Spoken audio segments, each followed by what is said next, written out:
again. Do it again. There we go. Press it and mean it this time, man. Yeah. No, I'm currently in that state of oh my God, did I press it? Because I had actually doing one of these, I had two people come in at like exactly the same time, right? So and I needed to introduce them. And I was like, oh crap, we only got like 2 minutes in. I was like, oh, I didn't record that. So always hit record. This episode I had kind of a weird run-in with I was editing actually a different podcast last night at like midnight, and then kind of just it's taking its time. So I just kind of sat back, get back up, and it's like 2:51. I'm like, oh shit. So I actually did give this one like a 3 a.m. viewing. Right? Yeah, but that's the right time to be watching these, I suppose. I think so, clearly. Although I watched it in the middle of the afternoon, just like a regular civilian. It happens. I mean, I was still going to watch it like midnight, but yeah, just kind of crashed. So I'm going to blame it on the typhoon, atmosphere exchange, and yeah. Right on. Okay, let me bring up my notes. And before I get into the real start, let me put the prologue up on a screen. There we go. Go into the share screen. Whiteboard.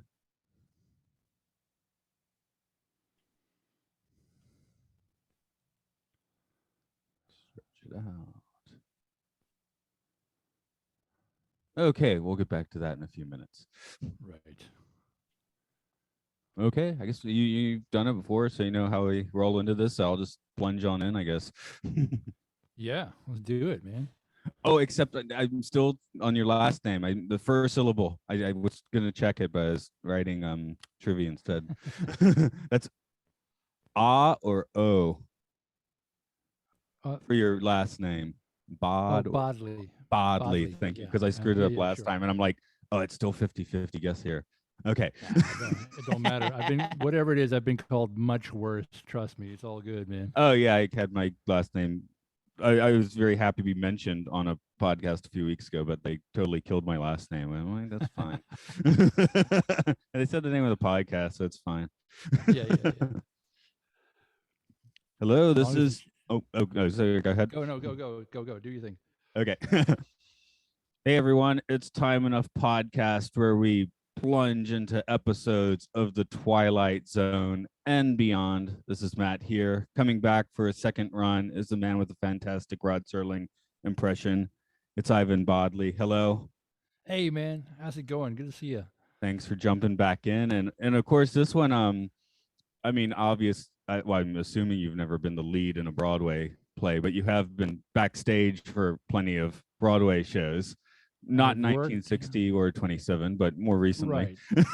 Yeah. No, I've worked in 13 different Broadway shows, in the pits and backstage, and I've appeared on stage, and I think 4 or 5 of them as a character, usually playing the role of a bass player. I get typecast a lot, but that's what I do. So yeah, I'm very familiar with Broadway.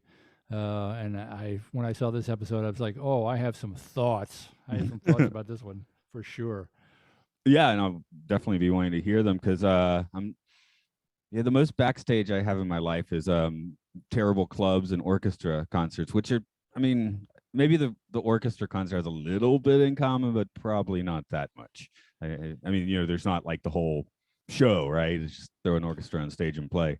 Right. Yeah, no, Broadway's is definitely its own scene, and it's a very specific environment. And a lot of it they got right in the episode too, of course, because they're all theater people that went on into television, I'm sure, and filmmaking. But there was also a bunch of stuff I was like, no, that's not that's not how it goes. Yeah, this will be reflected in my trivia, but I'm finding more and more with the Twilight Zone actors that it's 40s they did radio dramas or Broadway, 50s they did film, 60s they did TV. Right, that's right.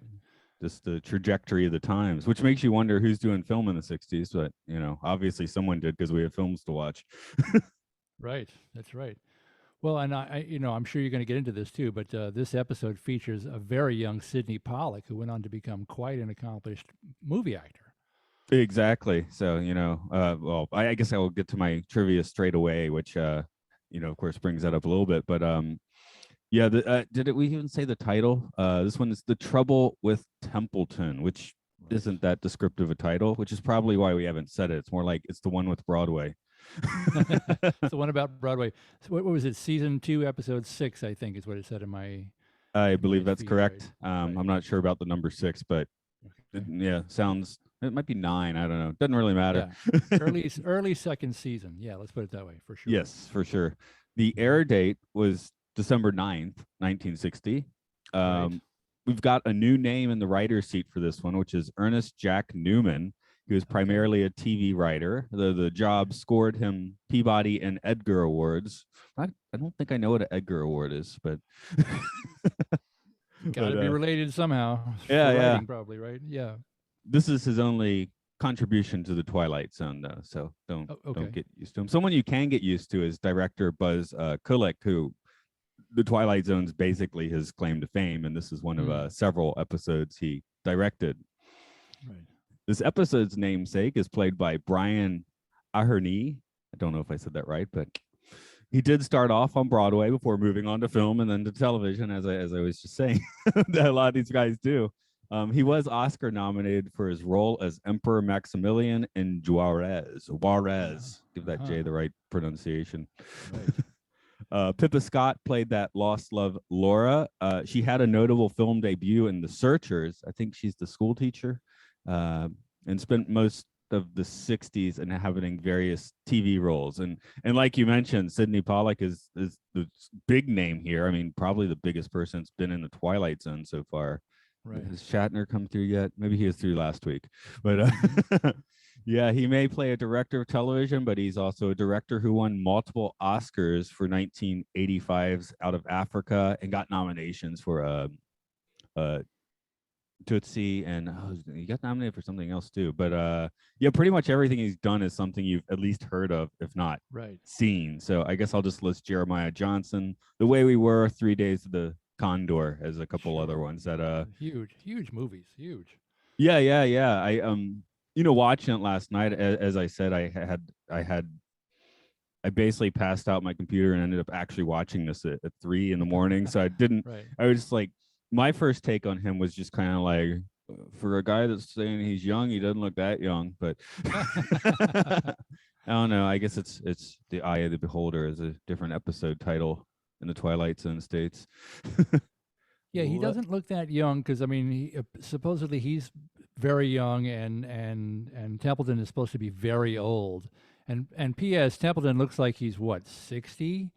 Maybe. Yeah, like he's not falling apart quite yet. So no, and I'm going to be 58 tomorrow. I'm thinking like I'm not sure how he's supposed to be that old, and Pollock is supposed to be that young. Interestingly enough, I mean, as famous as Sidney Pollack became, I did not recognize him at first, and I wasn't paying attention to the credits as they went by. So I just, I didn't know who he was until the end. I was like, whoa, that was Sidney Pollack. And because I was struck, and I'm glad I did know, because I was struck during the episode, like he's kind of got a Southern accent, as the director he's playing, but he slips in and out of the Southern accent. This is my other problem. I grew up in Tennessee, so I know what a Southern accent is supposed to sound like. But it's sort of like almost half British, like theatrical British, and then half Southern. And he's kind of waffling in between and not doing a great job of it. I'm going like, man, who's the guy with the lousy accent? And I was like, oh, that's Sidney Pollack, the world famous award-winning director. Yeah, well, he acts too, of course, but this actually is the start of his career. So I don't think he has an earlier credit than this, and very quickly switched to doing more directing on TV. But yeah, in my notes, I was writing the accent as just being Southern madman, and otherwise we're drowning in the what they call the mid-Atlantic accent, right? So yeah, but it was weird because he kind of waffled in and out of it. Like he wasn't really sticking to it either way. And I was like, all right, well, good, nice try there, young actor, whatever your name is. I'm sorry, is it Sidney Pollack? Whoops, sorry, never mind. Yeah, you'll be fine. That's pretty much, yeah, exactly. But just get on the other side of the camera more often. But I mean, I shouldn't take a dump on his head for acting. He does make some good appearances later on, and this one's not bad. It's just like you said, he can't quite choose a voice. Right. I know you could choose a voice, so I've thrown the prologue on the screen for you. If you could Yes. give that a read, please. I'd be happy to. Pleased to present for your consideration Mr. Booth Templeton, serious and successful star of over 30 Broadway plays, who is not quite all right today. Yesterday and its memories is what he wants, and yesterday is what he'll get. Soon his years and his troubles will descend on him in an avalanche. In order not to be crushed, Mr. Booth Templeton will escape from his theater and his world, and will make his debut on another stage in another world that we call the Twilight Zone. All right. I feel like we're kind of going to get into a bit of a two-pronged conversation here. So I guess let's start with the Broadway vibe, and then maybe we'll get to the existentialism a little later. But yeah, you were saying there were a lot of things right, a lot of things wrong. Where would you like to start?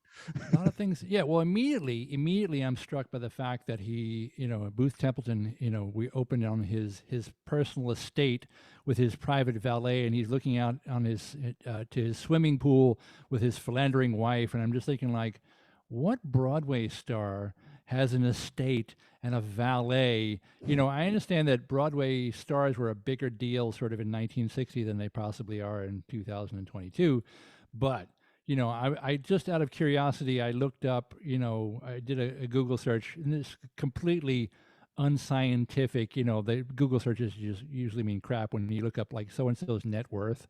So I looked up the net worth of the biggest Broadway star currently that I could think of, and they said that her estate's they're estimating her worth to be $8 million in today's dollars. And I'm thinking, like, 8 million. I'm not sure if 8 million buys you an estate and a pool and a valet and a chauffeur. You know what I mean? It's like the Big Lebowski's place. Right? Like, it seemed like really above the station of what a Broadway star is. Certainly today, I don't know if it was quite so in 1960, but even then it seemed like, wow, this guy is, they're making him out to be a giant star, because it wasn't movie star money. It was not then, not now, because you're only appearing in one theater on 48th Street or whatever.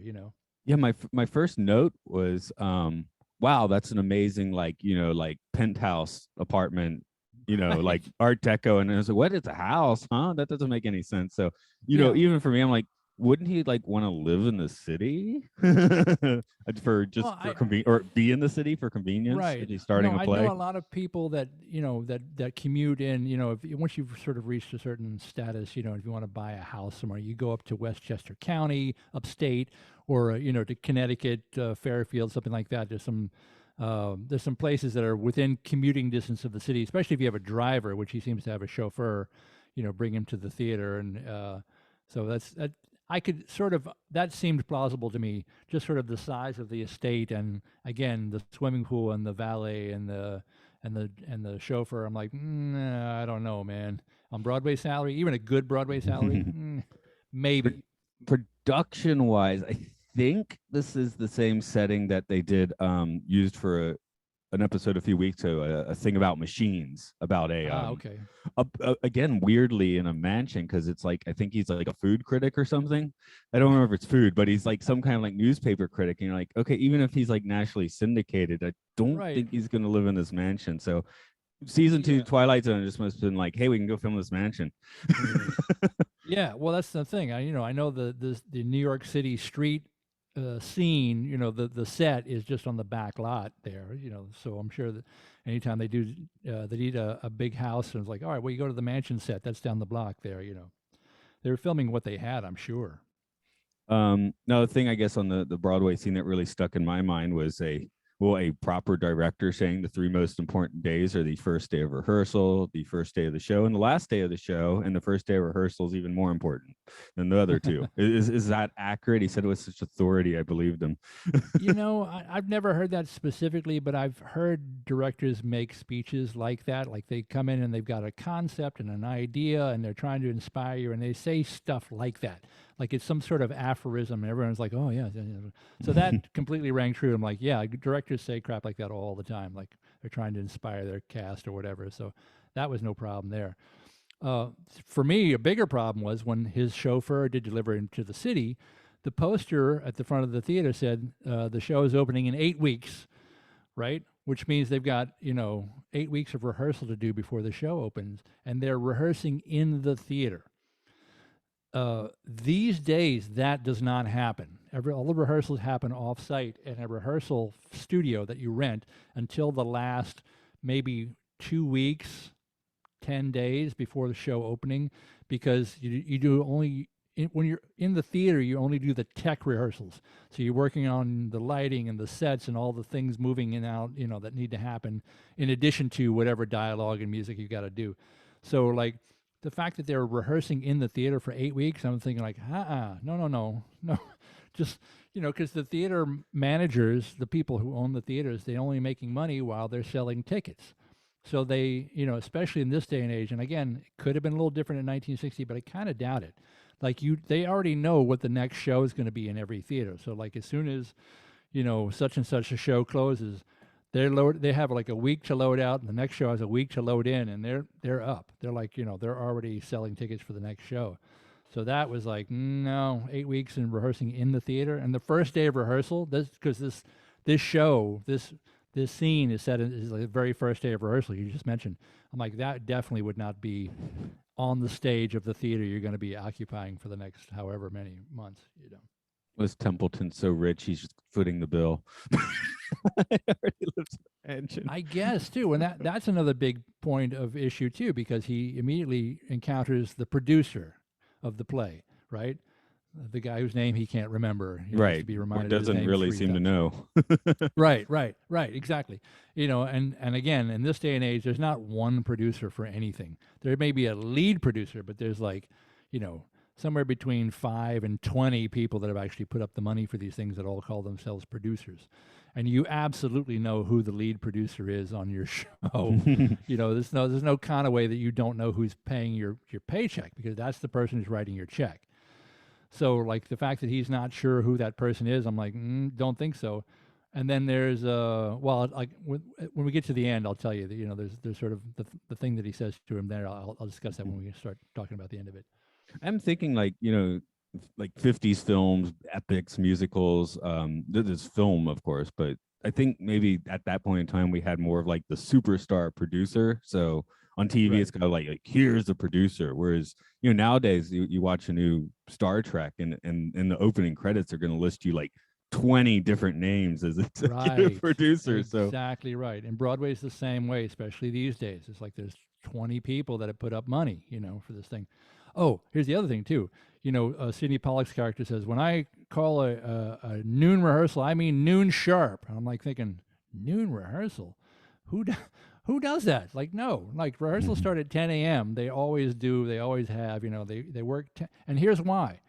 Rehearsals go from 10 to 6. And that gives the actors time to then they have an hour if they have to go do their evening performance, if they're still in another Broadway show. So like, people are often rehearsing for a new show while they're still, finishing up their old show and or doing workshops and stuff like that. So like there's no noon start times in the theater. It's always 10 a.m., 10 to 6, 10 to 6. So I didn't buy that at all. It's like Sidney Pollack. Why don't I call a noon rehearsal? I'm like, noon? Gee. Maybe it's like the Beatles Get Back thing where you have John Lennon sauntering in at noon. Right. Yeah, but he's late. You know what I mean? Like that's the whole thing. Like everybody else has been there for 2 hours. Yeah, good point. And he was that was still early for a Beatles recording session anyway. So right. And there was also the minor point that he was also I think that was right into his heroin days at that point too. So, yeah, he was having a few other issues at that moment in time. So noon for a heroin addict in the studio. That's prompt. That's good, man. Okay, well, give him. Well, he had handlers, so push him in the right direction. That's right. That's right. I guess you had another Broadway point before we take our trip into the past, or is that what you meant by waiting for the end? Yeah, no, I'll tell you that about the end. There's a point of order at the very last scene that is very anti what I know about current Broadway, but we'll cover that when we get to it. You want to do end. Okay. So let's take the existentialist route for a few minutes then. Mm-hmm. And this is there's a season 1 episode Walking Distance where Marty walks back in time to his childhood, and starts to make like every possible like time travel mistake. Right, sure. To the point of like slightly crippling himself in the present. But right. This one's a little more even keeled. Like I kind of feel like Templeton, while he's depressed or whatever, he kind of like takes the situation a little more in stride. And maybe that's because we're a season and a half in a Twilight Zone, so maybe people's sensibilities are a little more keyed to the show by this point. So right, yeah, he's not completely undone by the fact that he's traveled back in time 33 years. Like he kind of goes, wow, that's over 30 years, and then he's kind of like, okay, cool, fine. But I was thinking if I were to well, I'm 43 now, so obviously the 30-year jump would put me in junior high, and that would just be weird. So I'll take a 20-year jump, and I was like, oh, I'll end up in a speakeasy. Athens, Georgia Right. had the restaurant, the Speakeasy, which was our regular place then. So I just had that little, yeah, I can see going in there. My friends are in there, Right. and I wouldn't currently be able to probably associate with them properly. Right. Well, that was the other thing too. Like again, like he's supposed to be this very aged character, and I think he's like, again, like they never say exactly what age he is, but he can't be much more than 60 tops. So like this 33-year jump takes him back to what, 29 kind of But thing. 27, I think they have 27. on the poster. Yeah. Well, 1927. That's the year, but I'm saying like how old does that make the character in both of those? Oh, right. Instances? Okay. Let's see. His wife around 25, who would have been born around 1902 if he's the same age as his wife. Well, we'll even give him a Right. few years. He's still in his early 60s. So, yeah. Tops, right? Which is, they portray him as this decrepit, over the hill sort of guy. And again, like from my current vantage point, turning 58 tomorrow, I'm like, I don't think, that doesn't seem that old and decrepit.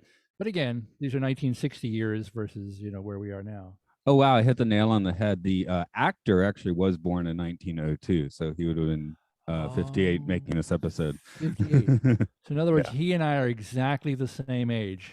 Yeah, people look older in the Twilight Zone. Like sometimes you're like, this guy's 50, and we're like, no, that guy's 70. Right. It's So all over the I'm place. decrepit and over the hill now. All right, I gotta relax into my new social status then. No problem. Happy birthday. Actually, it is your birthday in Japan. It's 7th. It's 7th. Yeah. Oh, cheers. Appreciate it. Yeah, right on. Got my one of my other podcast hosts' birthdays coming up with the auspicious date of September 11th. Yeah, that's a tough birthday. I have some friends with that one too. Yeah, that's a tough one. And he's like, he's younger than me, so he's like, yeah, on my 10th or 11th birthday, I just want everyone to see the new Pokemon game that I got for my birthday, but nobody was interested. Yeah, that made that birthday a very unfun one to have. That's too bad. Right. But yeah, back here, yeah, running into your old friends. It is like, I assume most of us would. Now he doesn't encounter himself, of course. He encounters people he knows. But right. I almost wonder if like he'd get along even worse with himself. Yeah, it's hard to know. I thought it was also weird too that they did make one allusion to the fact, like, you should take off your makeup before you come from the theater, because they've assumed that he's got this old man makeup on, which making him look 58 years old when he's really only 27 or something. I'm like, yeah, okay, yeah, I get it. It was just odd. It was an odd sort of aside. Now the thing that really does kind of nail this episode down, I was wondering if it really was the right choice. Like it's a little less, I mean, it's still very vague. It's clearly in the Twilight Zone, but right. You could almost be like he did actually encounter specters of his proper past or whatever. But when he leaves, everyone stops and the lights go down and the script comes out, right? So right. Even what he said was scripted. So that's really interesting. Right, and he somehow managed to leave with the script in his hand. He had the evidence, so he knew. Oh, that's right. They were all acting. I was a little unsure about the speakeasy scene, and the concerned look of all the actors. Like after he exited the premises, like all the actors kind of looking concerned, and the lights are coming down. I'm like, huh, that's very interesting take. Not much like they've. It's basically the Twilight Zone's version of Dickinson's A Christmas Carol. Like, these specters from the past are warning him, to go back to his regular life and appreciate it for what it is, Mm-hmm. kind of Yeah. thing. But it was odd the way that scene ended, with the actors kind of staring at the door. Yeah, Like, because okay, it's made clear that his director friend it was also dead by this point. So I'm like, are these the ghosts of the actual people like in the Twilight Zone trying to keep him out of it? What's up here?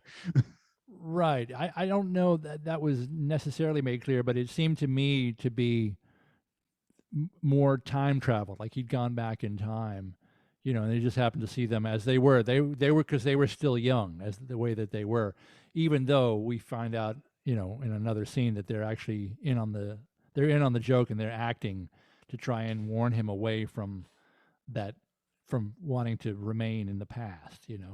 Yeah, yeah, just to go for that second Star Trek reference, it was almost like a metaphysical holodeck, like there's a Right. story that you're participating, but it's supposed to go this certain way, that sort of thing. Like, Right, and it was predestined. Like I said, they had this script that was telling them that they had to say these lines to make him want to flee the scene and go back to his former life with his newfound appreciation and newfound confidence too. Because when he first shows up at the Broadway theater for his first rehearsal, he kind of runs away. He's afraid of what's going to happen, and then when he returns and after he realizes what's happened, suddenly he's filled with his previous vim and vigor and confidence and commanding the respect of the Sidney Pollack character, that kind of thing.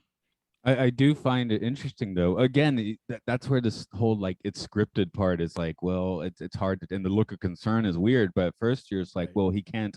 It's his lost love, but he's actually trying. He's an older, a middle-aged dude trying to, like associate with like a 25-year-old girl, right? Which Right. is not. I mean, obviously he's got his personal history, but that may not be enough because just to associate with someone in the room. Right.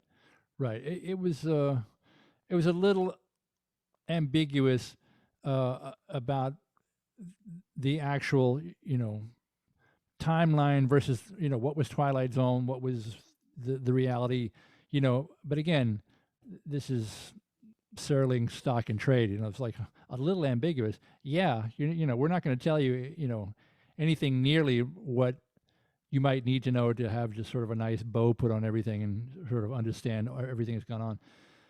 But again, it was, to me, it was just basically the Twilight Zone version of A Christmas Carol, like, where he's visited by these specters from the past. Scrooge is, and he's scared by them, so scared into appreciating his reality, and comes back to the Broadway theater, basically going, "God bless us, everyone." Is he quite doing that though? He seems a little bit confrontational. Like, I have my vim and vigor back, and I'm going to use it to do the stuff Scrooge would do to people. Right, right. I think we're in his case, what he's lost is his mojo. He's lost his vitality. He's lost, or he feels that he has. And once he realizes that, living in the past is not going to bring any of that back, then he's going to have to, to command the respect that is due him as a veteran of 30 Broadway shows or whatever it said in the opening there. I'm So just wondering if his transition is from sad sack not to like renewed vim and vigor, but sad sack to aged prick. right. Well, it's a fine line, isn't it? I think that there.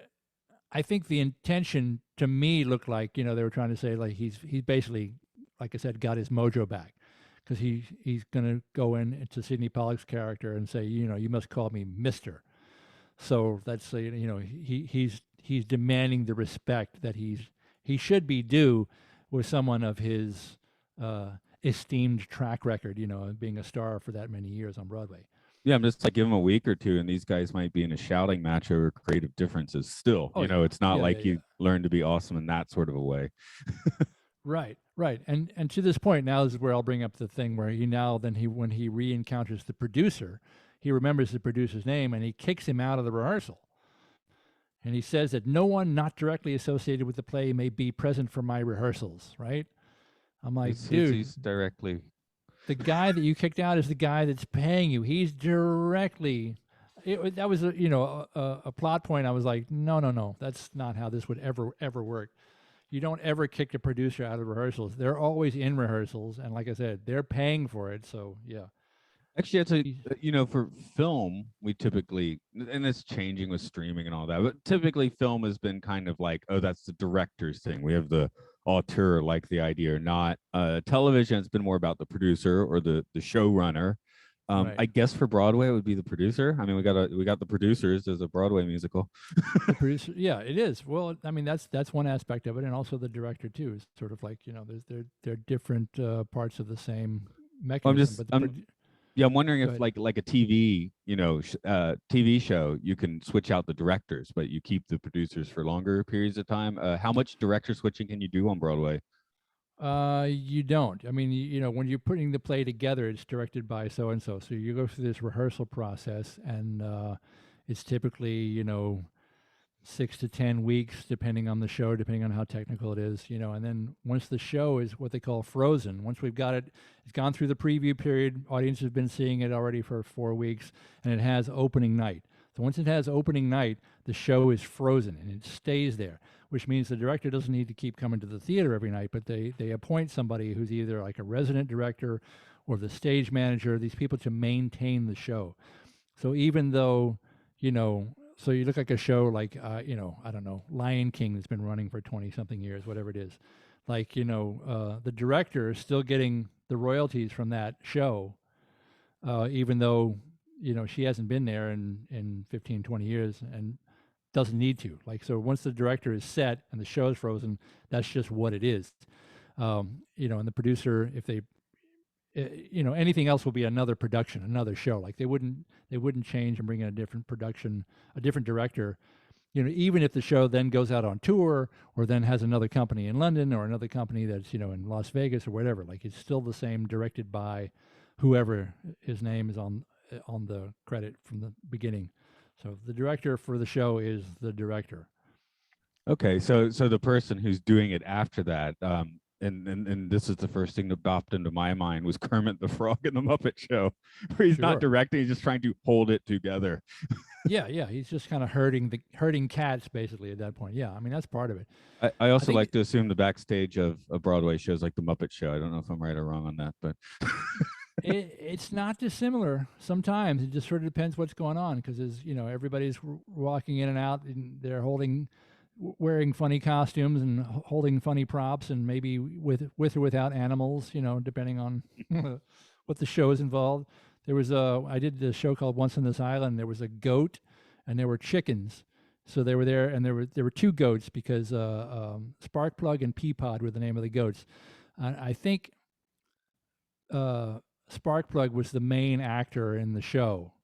But if Sparkplug wasn't feeling it, was kind of acting up, kind of being feisty, whatever, Peapod would go on in his place, kind of thing. So there's shows that have dogs in them, have multiple animal handlers and stuff. So yeah, it can feel very Muppet Showy backstage sometimes, for sure. Yeah, I'm wondering how that show smelled. Yeah. Do you want front row seats for that one?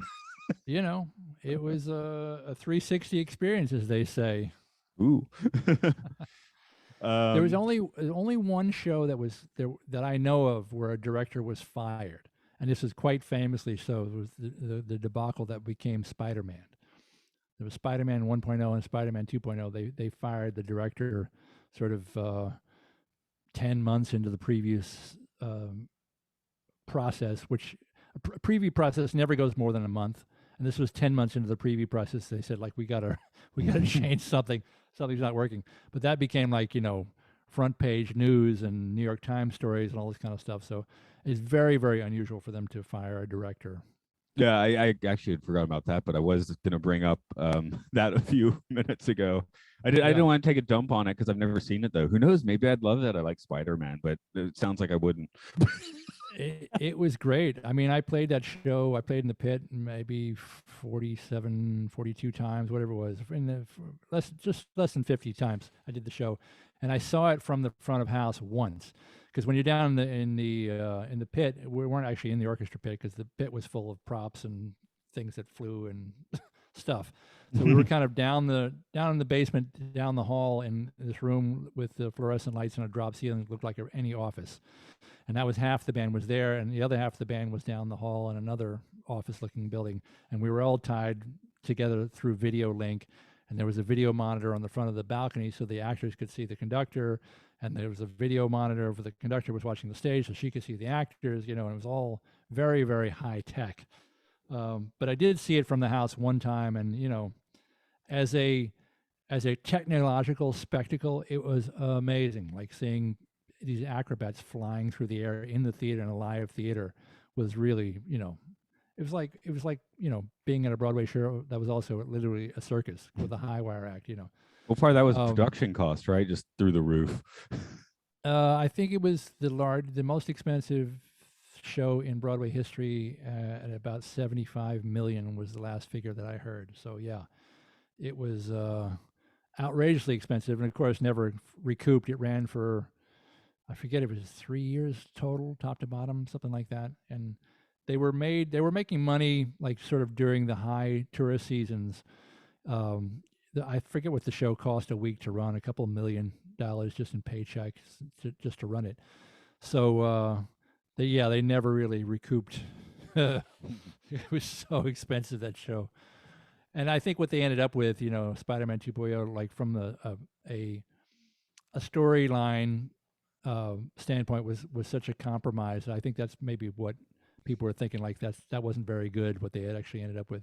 Mm-hmm. But just technically, it was spectacular. Like to look at it was like, wow, it was amazing. Yeah, that's the sort of thing though. It's a dead show, and I'm like, well, I guess I could probably find a video of it or something, but it seems wrong to do it that way. So yeah, it wouldn't have the impact. Up at the second balcony, which is the dress circle, like the nosebleed seats, there was a little platform up there, and they, instead of calling it the dress circle or whatever, they called it the flight circle, because on that platform there were several times where the lead flyer would fly from the stage and land physically, like, right in front of your seat, way up in the cheap seat. So you're going to get like, Spider-Man right here in your face. And it's kind of like, hey, nice to see you. Oh, what do you do? I'm a lead flyer. Yeah, I guess that's also, you got to, that's a great time for Spider-Man to keep his mask on, because notoriously the superhero movies now, they're unmasked most of the time because you're paying that actor and you want their face on the screen. Yeah, there were 9 actors playing Spider-Man during each performance. Wow. So there was one person who was also played Peter Parker, who you saw unmasked, but the rest of them were other actors and acrobats, really, flying this way and that way. So yeah, 9 per show. Wow. Per performance. Yeah. I want to get into my normal questions. So the first one for this one, maybe it's an easy one for this one, but who exactly went into the Twilight Zone? Right. I remember you talking about this question before from previous episode we talked about. Clearly, the actor went into the Twilight Zone because he went back into time, and the Twilight Zone was very clearly delineated because it was this speakeasy scene, and there were all these actors in the scene, actively pushing him away from it. So he was there, and he got a good eyeful of it, but then they propelled him out of the Twilight Zone very deliberately and very forcefully. So I guess, definitely Kim. I mean, it's the title of the episode, right? Right. A couple other people just to consider briefly would be, like I was saying, who exactly was he interacting with? Like, was he interacting with his actual, deceased loved ones, or just a Twilight Zone reconstruction? If it's actually his deceased loved ones, well, they're living in the Twilight Zone. So correct. Yeah. They all the actors in the speakeasy scene seem to be stuck in the Twilight Zone and having to play this role. And hence the look on their faces. They all kind of look really morose and concerned when the scene was over. They were kind of they were all kind of looked quite bothered about it. So yeah, maybe they were stuck in the zone as far as we know. The speakeasy's fun for a few years, and then it gets boring. Right. Even it also makes me wonder if they had, they'd rehearsed that scene that they had to play with him. If that was, we just happened to be seeing the only one time that scene happened, or if that was the kind of thing that they had to do over and over and over again, like the Broadway show. My answer is probably not. But how about the our director? I mean, he's dealing with an actor who has a sudden sea change in demeanor. Right, but he kind of took it in stride. Like, no, I think he was still he stayed in present day 1960. I don't think anything happened to him. Oh or yeah, the I don't think he moved in producer. time. I'm just wondering if the influence on his life counts. But like Right. I said, my answer is probably no. But I thought I'd bring it up. Yeah, I Which think probably no too, because again, actors are notoriously flighty and temperamental. So, like, he may come and having somebody come in the door kind of sheepish, and then suddenly like, no, I'm an actor, you must respect me. Like, that's not out of character at all. Like, people people do that kind of stuff all the time. so with the second question, we will focus this one on Templeton himself, being Right. does he deserve his trip through the Twilight Zone? Does he deserve it? Does he deserve it? I don't know. Like, because he seems to benefit from it. Right. Again, in the Christmas Carol sort of way, like, he's shown the error of his ways. He's shown that he shouldn't be longing for the past, that he needs to be living in his current present, and he needs to also have the full confidence in his abilities and what he's doing, and demand that respect. Which is a lesson he learns in, I don't know, 22 minutes that he's in the Twilight Zone. Like, he picks up the lesson really fast. It's a sea change to his character, which is like instantaneous. Well, I was thinking he might pick up on it so fast because he didn't really need the Twilight Zone to pick up a bit of confidence. Something else could have done the trick too. Right. Here's one. Just is he popping Viagra at the beginning of the episode or what? he's like, No, it's been an hour. Here's some more. I'm like, yeah, his wife's out with the gigolo, right? But right. No, because they didn't have Viagra in those days. So what he was popping was supposedly like heart pills, like oh yeah, nitroglycerin medication or something. Like, okay. that was just my 3 a.m. thought, I guess. This guy Yeah. popping Viagra, which I know it didn't exist at the time, He's but an old man of 57 years old. that Okay. needs to pop it every hour, right? Right. Okay. Right. I was just having fun thoughts last night, I Right. guess. Right.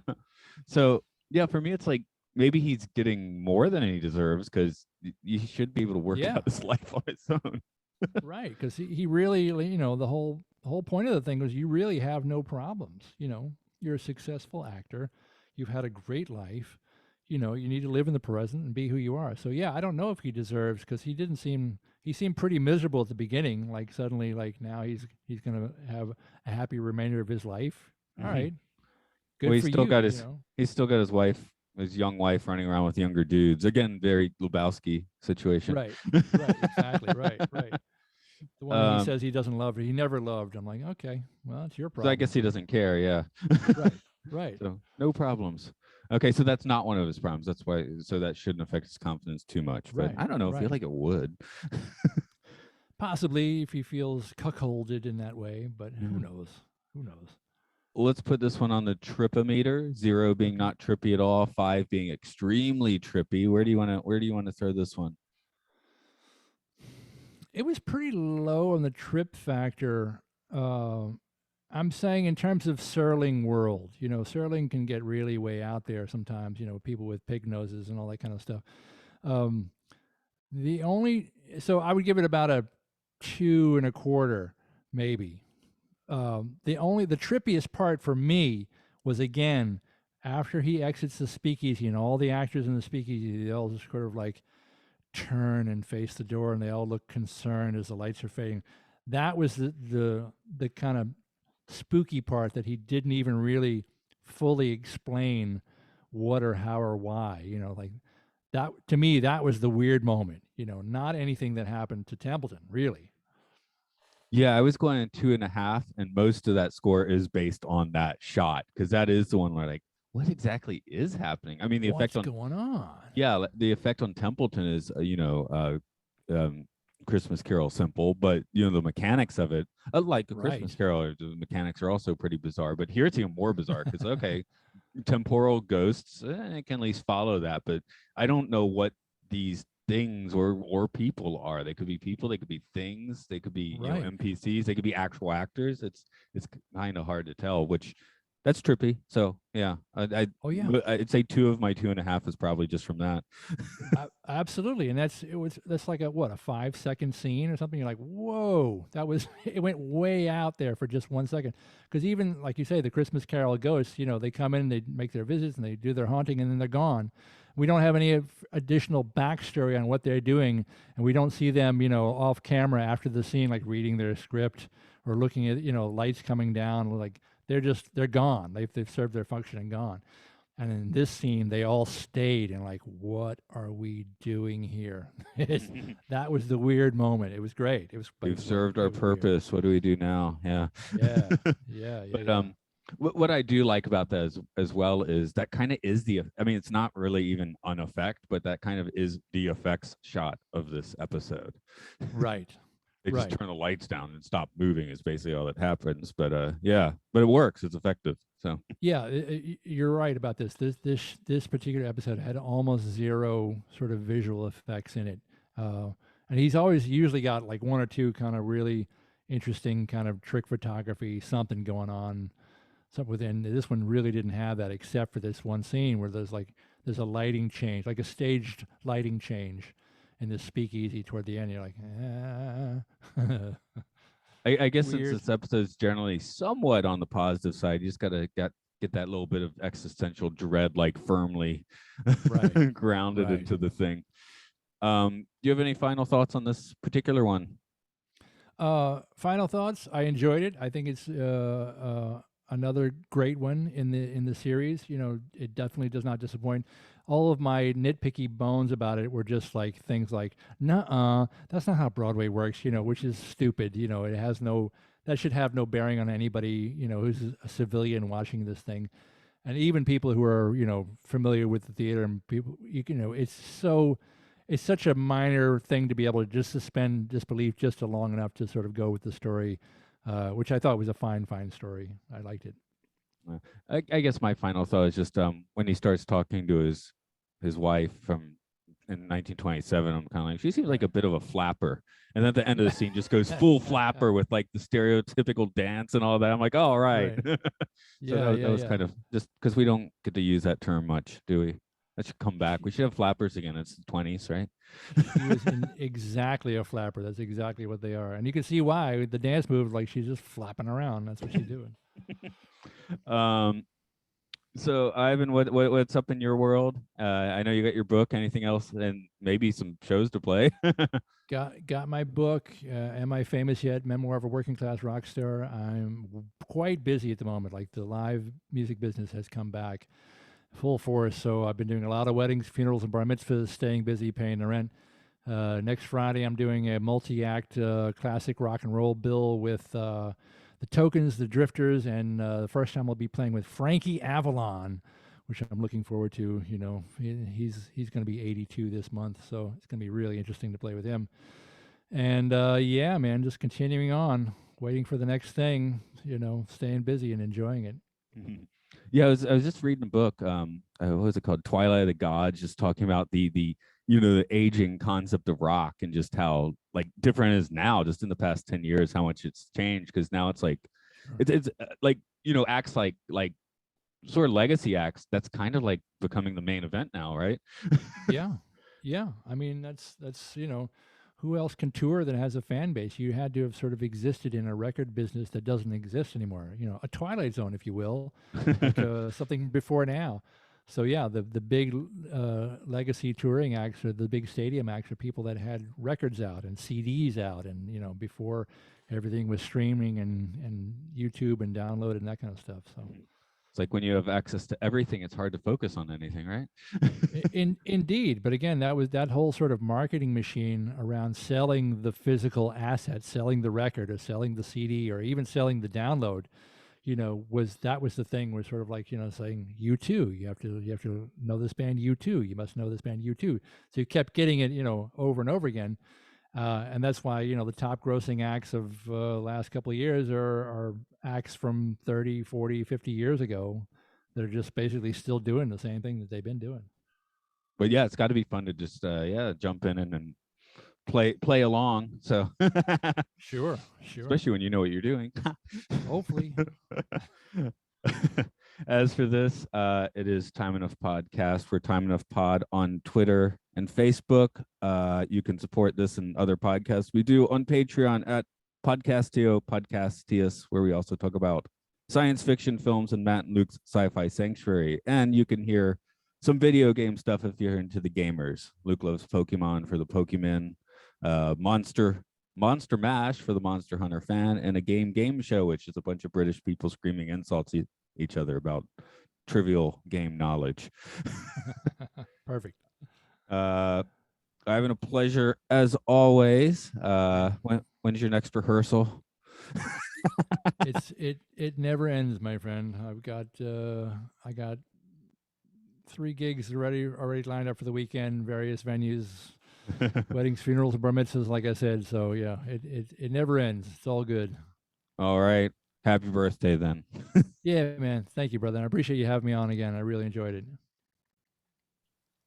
Okay. I guess I'll just go ahead and make a cut there. So jolly as always.